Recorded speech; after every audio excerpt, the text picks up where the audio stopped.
Hello everyone, this time I'm going to solve the LeetCode problem. Implement Random10 using Random7. So let's firstly consider a simple case, which is implement Random5 using Random3, right? So for Random3, we know that we can generate 3 numbers from 1 to 3, right?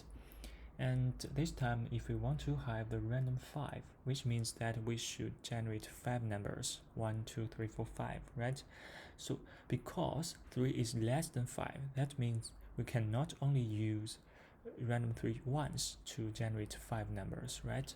And because 3 times 3, which is 9, is bigger than 5, that means that we can use the random 3 twice to solve this problem, right? We can interpret the random 3 as a dice, and we can roll the dice twice. The first time we roll the dice, we can generate a number from 1 to 3. And the next time, we can also have 3 possibilities, right? So we have in total 9 possibilities. We can generate 9 numbers. So how do we do this? We can use the formula, which is like this, right? So for example, if the first time that I generate a number from these 3 possibilities, which is 2, right?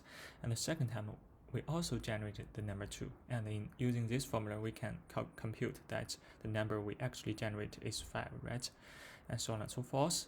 So in this way we can generate the number from 1 to 9 with equal chance, right? So the probability that we can generate the number 1 is 1/9, right? So, and because we only need 5 numbers, we can rule these numbers out, right?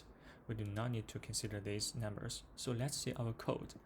So this time we roll the dice twice, right? We can generate a number, and if the number is bigger than 5, which means we do not need to use this number, we should roll the dice again, right? We must make sure that our number falls into the range 1 to 5, right? So this is what we do in our code, right? We can start our random initially, have our random number 6, right? And if the number we generate is bigger than 5, which means we should roll the dice again. We should generate the number again, unless that there is a number in the range from 1 to 5, right? So in this way, we can generate the number from 1 to 5 with equal chance, and the chance is 1/9, right? And let's go ahead to consider another case. This time we want to implement the Random7 using Random5, right? And similarly, because 7 is bigger than 5 and less than 25, we can use this formula. We can roll the dice twice, right? We can use the Random5 twice to generate 25 numbers. And in this way, we should rule out all these numbers. And so we can see the code. So we roll the dice. If we have a number which is bigger than 7, we should roll the dice again. So this time it's not counted. We should do another time, right? So unless that we generate a number from 1 to 7, right? So using this way, we can generate the number from 1 to 7 with equal chance, and the chance is 1 over 25, right? It is a small chance. So using this way, we may know that we may loop for many times, right? Because most of the numbers that we generate should be fall into this part, right? So how can we improve our code to make our code more efficient?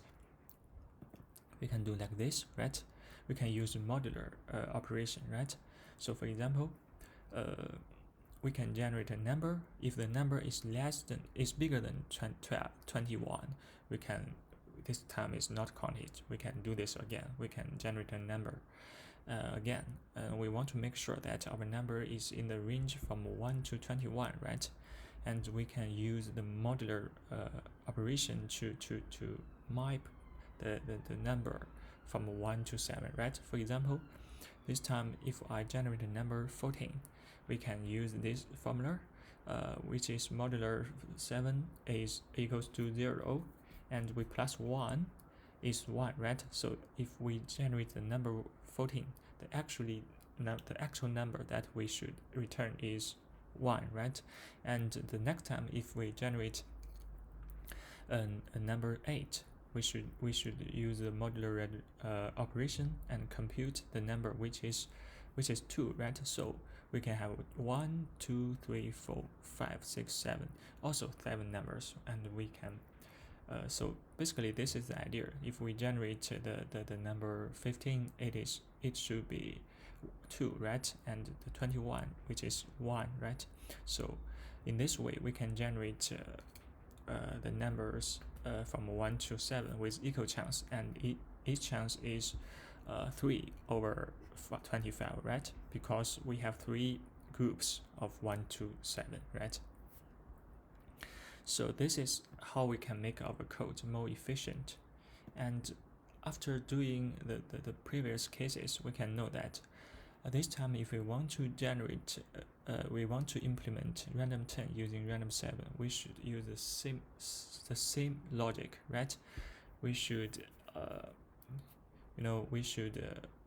roll the dice twice, and this time if we roll the dice twice, we can generate 49 numbers, right? From 1 to 49.